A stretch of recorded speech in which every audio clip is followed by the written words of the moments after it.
हारून और रशीद की बीवी मलका ज़ुबैदा। हारून और रशीद एक दिन घर से निकले और दजला के किनारे पहुंचे तो देखा एक मजजूब बैठा है बहलोल दाना। वो खेल रहा है, मट्टी के घर बना रहा है। हारून और रशीद ने पूछा, बहलोल ये घर किसके लिए हैं? उसने कहा, जो खरीद ले। कहा, अच्छा तुम बेचते भी हो? बहलोल ने कहा, हाँ मैं बेचता हूँ। हारून और रशीद ने पूछा, एक घर की क्या कीमत है? बहलोल ने कहा, 10 दिनार।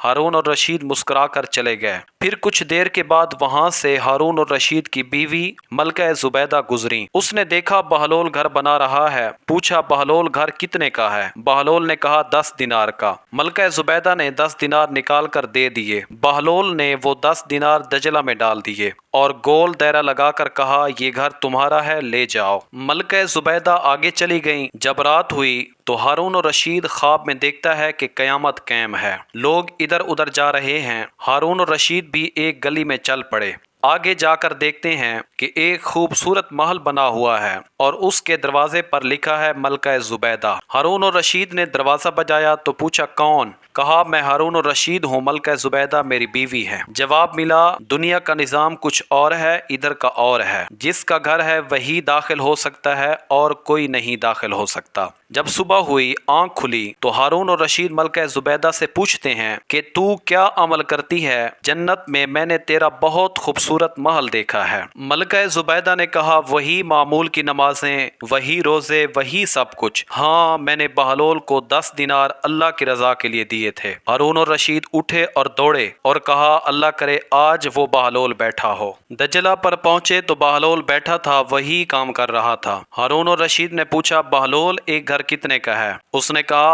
आज इसकी कीमत आधी बादशाही है। हारून और रशीद तड़प के कहते हैं, कल तो तुम 10 दिनार का दे रहे थे। बहलोल ने कहा, कल तुमने देखा नहीं था, आज तुम देख के आए हो। तो लोगों, जो रब के साथ बिन देखे सौदा करते हैं तो रब इसी तरह का फिर उन्हें अजर अता फरमाता है।